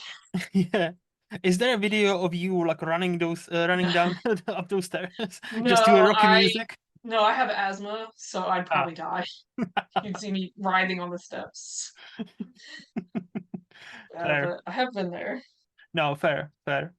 Okay. And what is the last old movie you would rate a 5 out of 5? So anything 74 and older. We saw the Woman in the Window. I enjoyed a lot, Woman which in the is a really Window. great noir. It's old. Okay. Um, I don't think Great I heard noir. about that. Okay, I love Mhm. noir. Woman in the It's a Window. Okay. very it's a very stereotypical noir, but it's so good. Like noir is one of those genres that have like a lot of blind spots. I've only seen a couple, Mm, so I definitely like I need to watch more of noir movies. And I would yeah, imagine because of Shane, you would see even like many older movies like that. So yeah. okay, that's I love them though. I Mhm. love the older movies because like we watched The Blob recently, and I was like, wow, they talked about global warming. I think in this, I think that's what they're lampshading here. Like, and that's what they're referencing Hmm. with the Hmm. whole like, as long as the ice caps stay frozen. I was like, did they know? Well, But I do. yeah. I love it. I know. Well, funny you mentioned that because my next question to you is, what is your favorite movie decade? My favorite movie decade. I I don't know if I could pick one. I do like the early 2000s. I think I'm biased because I grew up at that time. Yeah. But I think that there's merits to every era. Hmm. Hmm. Um, but yeah, I think I'm gonna have to go with like what do they call it? The what? So the 2000 to Yeah, like 2010. 2000. Yeah, like early 2000s. Lot of great movies. Like that. Yeah, like you have the entirety of like Lord of the Rings. You Yeah, have the yep. Star Wars prequels, which some people hate it, some people love it. And then you have a bunch of like There Will Be Blood. No No Country for Old Men. All those like Yep. banger after Oh, banger after banger. Like Dark mhm, Knight, MCU started. mhm. So like a lot of great movies. And some very solid comedies as well. I mean, Burn After Reading came out. I do like the Coens, so like, That's a great. I feel like many people like underappreciated it when it came out. I remember watching it and I loved it. It was unexpectedly funny, mainly for yeah, Brad Pitt and his performance in that movie. yep. Like manic Brad Pitt. If I'm not mistaken, was he gay in that movie? Was his character kind of like Remember, because I remember like he was definitely a hyper dude. There's a lot going on there, but he because was I also kind remember of a there was a dumbass. scene like where he's like like he gets like somebody's number and he turns around like I got his number, I got his. No, I still remember that in my Oh no, that's because he's getting John Malkovich's character's number, I think, oh because he's trying to do the blackmail or whatever it is. He's like, I have oh your, okay yeah, that's what that was. okay maybe it's just Yeah, being flamboyant then. Okay, fair enough. yeah, But yeah, yeah, talk about like something unexpected that happens to his character because that is yeah. also remember like Even if you know it's coming, you still don't see it coming. yeah, it's just like coins Yeah. like Shocking. they just do it and it's like oh okay that happened. Yeah, yeah, but I like that era. I think it has a lot to offer. Mm-hmm. That's fair. I So, love. do you have any hot movie takes? Oh yeah, hot movie takes rather than just like general movie, hot takes. Yeah, I was talking this over with Shane. I mean, it's not very hot, but like, I am one of those people who's tired of comic book movies a little bit. Like, Mm-hmm. have their merit. We were so saturated with them. And I was like, ah, Shane, I don't think this is a really hot take because there hasn't been so many. And he goes, wait for 2025 and it's going to be endless. I'm like, oh. But I also don't think a movie's bad just because it's a comic book movie. Yeah, It yeah. is what it is. It depends on who's directing it, who's writing it. Mm-hmm. It might be based on, not everyone is Madam Web, which is absolute trash. I Madam. was Oh so yeah. mad at Shane. He dozed off a little during that. I was like, I was so fucking jealous. I woke him up out of spite. I was like, if I have to watch this, so do you. Wake up. It was so bad, but I am a little tired of that. But I don't know. Again, I it's hard for me because I think I am a natural diplomat, where I just kind of Mm, to each their own. yeah. Oh, I remember what it was. I love schlock. Shane Okay. does not love schlock. He does not love like The Room and stuff like that. He does not Uh love I was Vampire. gonna I ask, love what's your definition of Vampire's Kiss. schlock? So we're Vampire's like, Kiss. Love oh. that. It's so stupid, and I love it every minute. Or like those bad Nick Cage movies, like Willy's Wonderland. Terrible Mm-hmm. movie. See, I've Hilarious. only seen Vampire's Kiss like last year after hearing about it for the longest time, and I'm like, oh, okay, that was it. Yeah, And it's bad. I'm just like, it is bad, but I'm I love like, it. see, that's the thing. Many people love it like you because it's bad, Yeah. and I'm like, but it's very bad, and it's just like I Yeah. don't understand it. And I wish I could be in your camp, like I genuinely because I love some dumb movies. Don't get me wrong, trust me. Yeah. But like I don't like I with Vampire Kiss specifically. What is it that makes that movie enjoyable for you? Is it just Nick Cage, or is it like Yeah. I mean, some it's the fact that he's just unhinged. The director seems like he let him do whatever.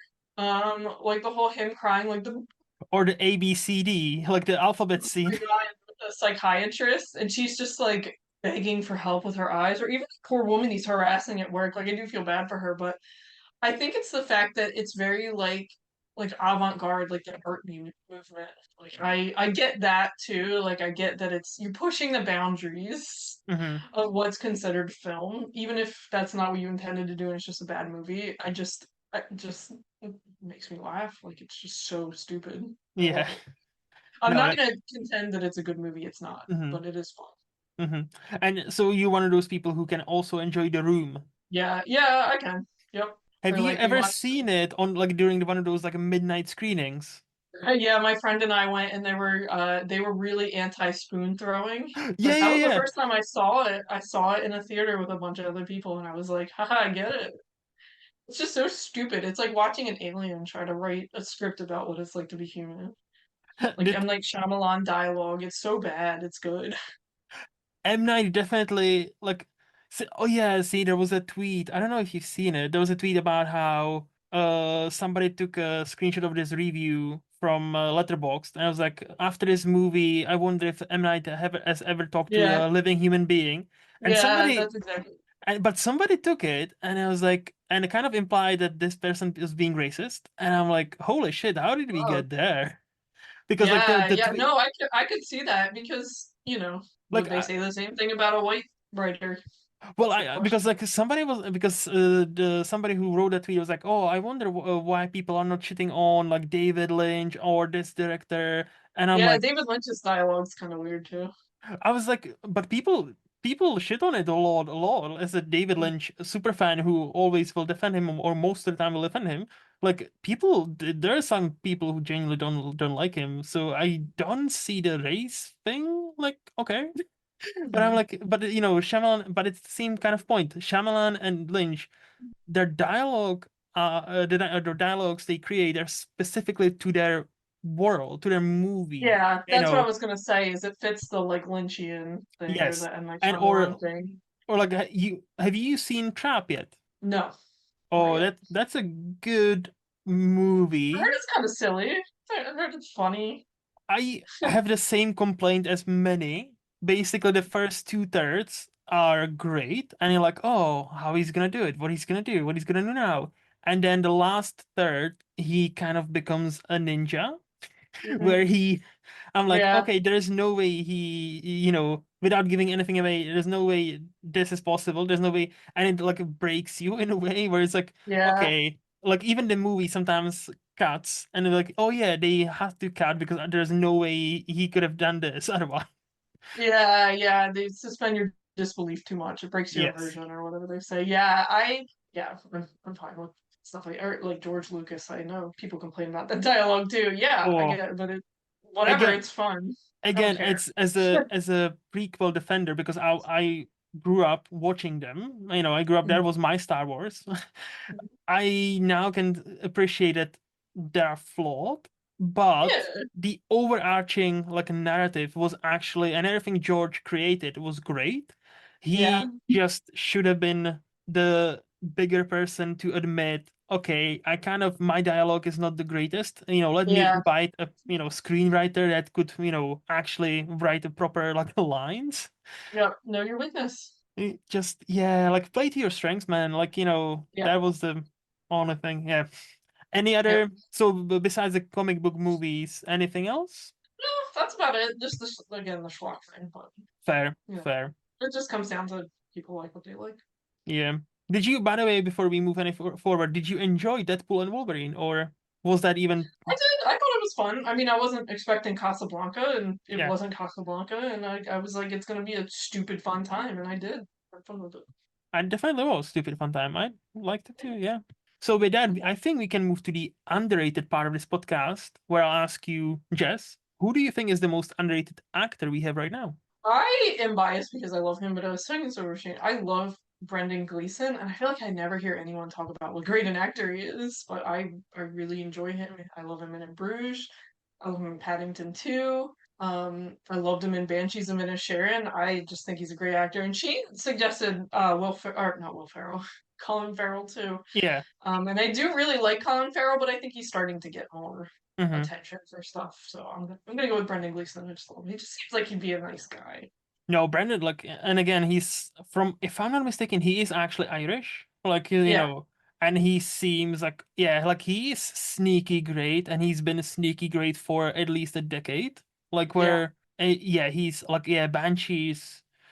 That's talk about a movie that had such a tough time at Oscars, like, because of Mhm, what was happening at the time, and like how great that movie year was. mhm. Any other year, Banshees would have pretty much slayed the Oscars because, like, Yeah, All In, Wesley Brandon, yeah, the script, like a lot of categories would have any other year would have probably like slayed, but this year yeah. just that year was just so packed, and I know. but such a that was a movie It was beautiful. Yeah, I loved it. and Brandon was just, yeah, it was heartbreaking, and I I love the friendship they seem to have, him and Colin Farrell, and I kind of would like to see if they do like another movie together, especially Have you seen directed by Martin McDonagh. Have you seen In Bruges? Yeah, of course. Oh, Okay. I've just rewatched it like a month, 2 months ago with my, and I introduced it to my girlfriend, and she also loved it. Yeah, I love it too. But they have a great chemistry together, so I'm not surprised they went with Yes. somebody else. Some of the Yeah, jokes definitely are a bit too out there nowadays yeah, for today's yeah, sensibility. But hey, we are all adults here, so like we can acknowledge certain things and we can move on. yeah. I mean, it's old now. It's like 20 years old. Yes, it is. Like so much has changed. It's yeah. Mhm. So who do you think is the most underrated actress we have right now? I am gonna go with Kristen Stewart only because I keep seeing Reddit threads about how bad she is as an actress. And I'm like, have you seen anything other than Twilight? Yep. Excuse me, but I like her, and I know she's got that she's got that thing a lot. But especially in Love Lies Bleeding, she's great. I still haven't seen Um, that, but I heard good I things. loved it. And in what was it, Diana Spencer? Spencer, Yes. yeah. But I think again, it's not her fault she got started with Twilight. I guess it is and it isn't, but I like Hmm. her a lot. No, like I've always said this past certain point. Like if you hate Robert Pattinson or Kristen Stewart because of Twilight, you Yeah, haven't been paying attention since like 2012. yeah, and I feel Like like Robert Pattinson gets more credit. I mean, he's got more roles, I think. But yeah, no, I think that Kristen Stewart's a little underrated. But Robert Pattinson, people are coming around to him. We love that. yeah, and I think many people are starting to come around, Kristen as well. I think it's just Yeah, like she is like naturally shy, and I think also yeah, on some sort of maybe spectrum because she kind of come across like, a bit socially awkward at times, and I think people yeah, like to misread that as like, oh, yeah, she's being so rude, and I'm like, is she? Like, yeah. give her a break. Like, Right. Not everyone wants to do all the press junkets and everything. yeah, especially you get asked, one single question like, 50 different times one day Oh and need no, to pretend, oh, this is the first time I heard this question. So original. what a nightmare. Yeah, I could not. Imagine, like, yeah. No, thank you. Not for me. So who do you think is the most underrated director we have right now? So, I had to ask Shane about this one because I looked it up. Tom Moore. I really like the cartoons and stuff. I think that they're beautiful films. They're beautifully animated, and I think that they're just great. So I'm gonna go with Tom Moore. One And more. Remind me, what did he do? I think he did. Shane's lying to me. Song of the Sea. Ah, okay. Secret of Kells, that grouping, Wolfwalkers. Yeah, I just think they're Oh, beautiful films. that's why I've only seen Wolfwalkers. I loved, by the way. That movie Yeah, is spectacular. they're beautiful. That's my blind spot. Okay, that's why I don't recognize the name. That's definitely one of my blind spots. I've only seen Yeah, Wolfwalkers, but ever since I'm like, okay, I need to see more of that. And yeah, again, yeah, Ireland, they're beautiful. Hmm. another Irish connection. I see. Yeah, I'm sensing a theme there. I do. It's a beautiful country, and I just love similar to Miyazaki capturing like the Japanese countryside. I think that they capture, Hmm. the wilderness of Ireland, and Hmm. yeah, it's No, beautiful. only thing again, like I only seen Wolfwalkers, but 100% agree. Like that Irish culture, I didn't even know, Mhm. many things about, and that movie puts it, on display beautifully, and it's such a Hmm. unique style of animation we've never seen, Hmm. or I have never seen. Like, it's They're different all from, like that.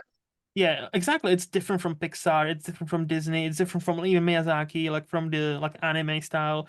And it's nowadays that's so hard to do to be like different enough where people are like, oh, this is new. And it's 2D, which you don't see a lot anymore.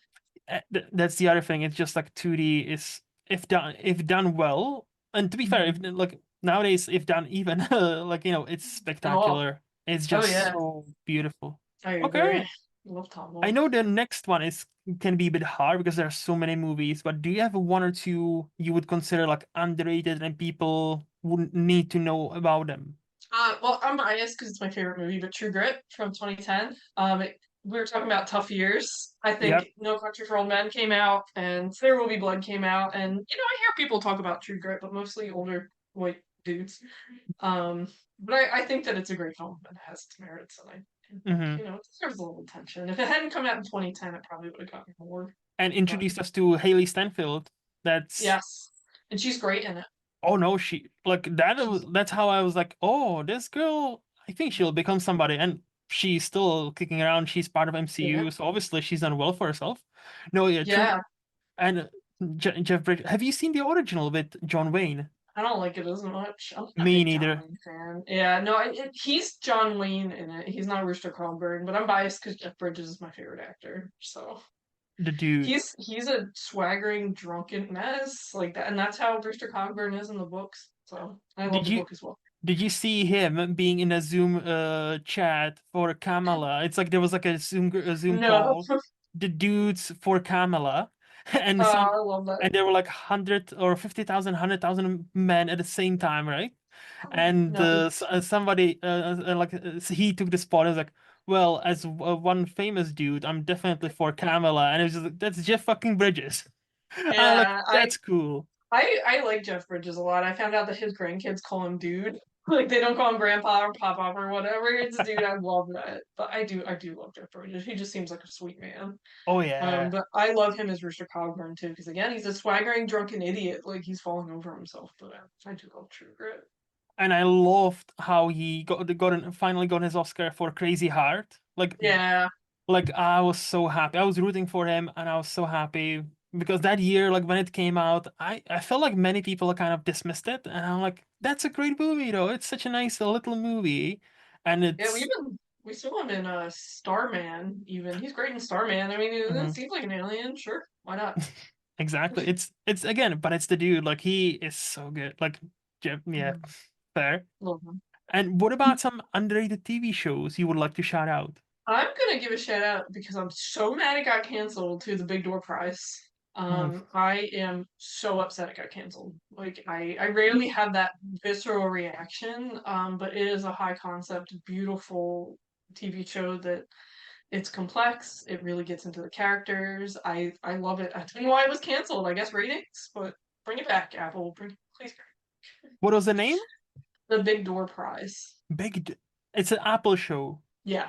See, that's why I've never even heard of it. Big Door. Yeah, and maybe that's why, but I just think it's a beautiful show. I mean, it's complex and but it's Mhm. also realistic. Well, sci-fi twist, but Yeah. I love those shows that get deep into the humanity of it. It's so weird because like I some comedian made this joke and I 100% agree with that. It's like Apple TV is where great shows go to hide. I And I'm like know.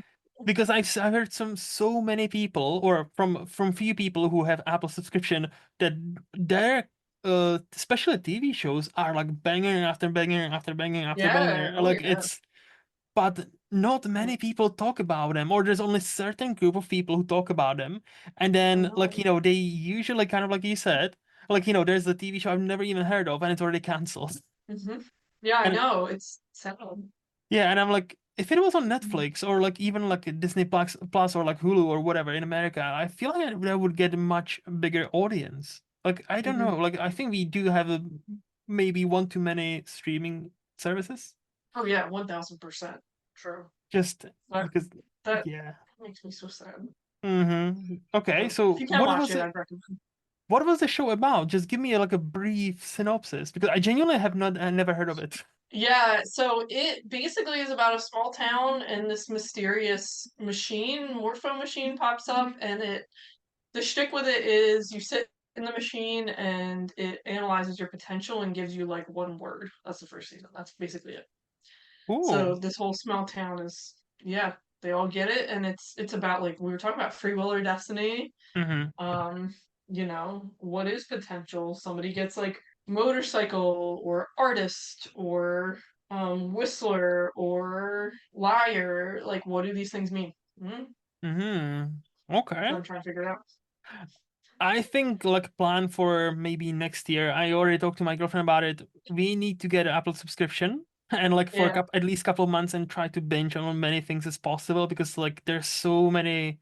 Like I know Severance supposed to be great. Ted Lasso, oh yeah. obviously Ted Lasso. Have you seen Severance? No, I've heard it's great though. But yeah, like, and now the second season that's about to come out in January, I believe it's one of the most expensive TV shows ever to be ever made because apparently they have a budget like 20 million an episode. which Oh is wow, okay.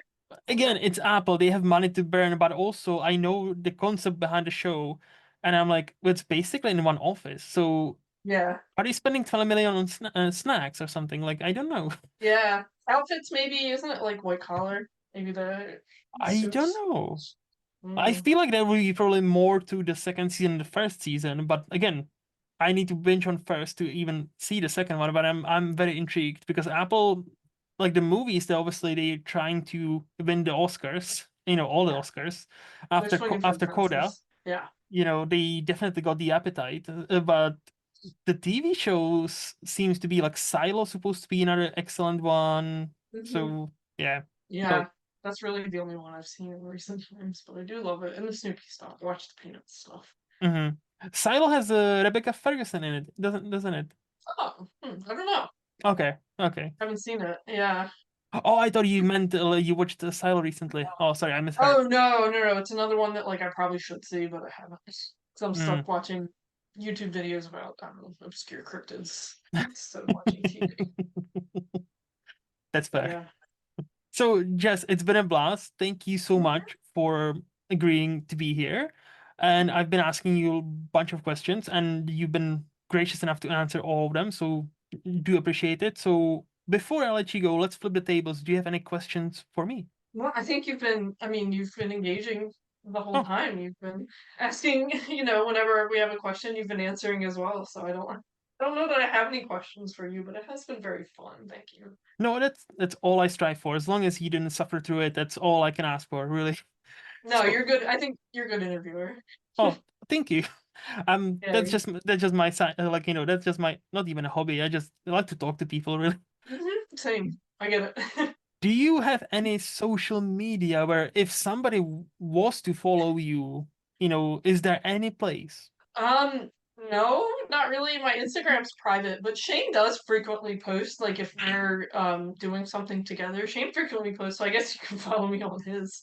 Yeah, But I don't have public stuff. I'm kind of reclusive that way. I can be, even though I'm very outgoing, I can be a little hard to befriend. A I little can. cat like. If Yeah, people yeah. come on strong, I kind of retreat. Fair. No, no, totally get it.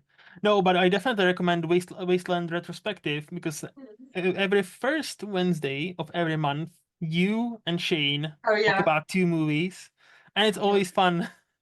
I like Thank the you. I like the one time he was like, "Thank you for being here, Jess," and you're like, "Well, I have to be here." Yeah, he hates when I say that. When I say I'm contractually obligated. Yeah, and I'm like, I'm like, it's a joke. People don't think you're like "Yes." holding a gun to my head and I'm interviewing. No, Like, but I don't cry totally for help. got that. I totally got that as a joke, and I'm like, I love Thank that you. because that's the dry sense of humor I love. It's just like, and your delivery is always great. It's like, well, I have to be here. I'm Yeah, like, thank you. yes, Yeah. I try to be nicer since he was like, he's like, yeah, no, I'm not being held hostage. It's no, of course, sarcasm. of course. Yeah. Well, It's okay. part of We'll follow like Shane on all the 1001 places he does have about 1000 podcasts he's working on, Yep. releasing 2 videos a day, writing for various websites, like watching movies, being a husband. Mhm. I don't really think. See, that's maybe one last question. How does he do it? Does he have a time turner from Harry He just Potter? he doesn't know. He doesn't sleep a lot. He has a very strict schedule, but he's usually doing two things at one time. But the nice thing about that with him that I can't relate to is that he can. Mhm. So he'll be doing like writing and watching a movie or listening to a podcast and cooking dinner. Like he's almost always doing things simultaneously and not Yeah. sleeping enough. I just kind of sit and like stare at the wall and dissociate. I don't see Shane do that a whole lot. He's very productive. So Yeah. we're two sides of, the yin and the yang. He's Hmm. very Hmm. yin, and I'm very yang in terms of just being lazy and staring into That's fair. space, doing nothing. Hey, But yeah, that's sometimes how he does it. sometimes that's the best thing you can do. Just like chill, don't do much. Just no, Yeah, yeah, balances out. I think if exa- both of us were very type A, it would be bad. no, yeah, like there's definitely something about like opposites attract. It doesn't, Yeah, because as far as as obvious as it sounds, you don't want to date yourself. right? No. And Mm-mm. if you do, I do judge you a bit, like like, Yeah. maybe a bit too much. Because no, if somebody looks at him in a mirror, I'm like, and is like Kanye West, like, oh damn, I cannot date myself. I love myself so Yeah. much. I I think you know. have a problem. Yeah, I agree. We agree where it's important. We agree on the, how to raise Yeah, kids, how to do, we agree on the important stuff, and it doesn't have to be. and that's all that matters. But I agree. We play to each other's strengths, like I was talking about before. That's also very important thing in He's the any tortoise, relationship. right? He's the tortoise, and I'm the hare. I might get an answer quicker. I might get something out quicker, but it might not be as accurate. Like he's good at the thorough, the methodical, and everything, and I'm just like moving Hmm. on to the. No, again, once again, thank you so much for being here. Honestly, I had a blast. And Yeah, it was if fun. people want to follow me in Movies Lost on Letterboxd, obviously this podcast, if you would like to rate and follow, would be appreciated. Or lostinmovies.co.uk, which is my blog where I try to write as much as I can. As always, this podcast is part of SPDM Crew Podcast Media. Special thanks goes to HiFlyer Creative for designing my logo. To see what else they have happening, visit hiflyercreative.com. And that's all for this time. So until next time, bye bye.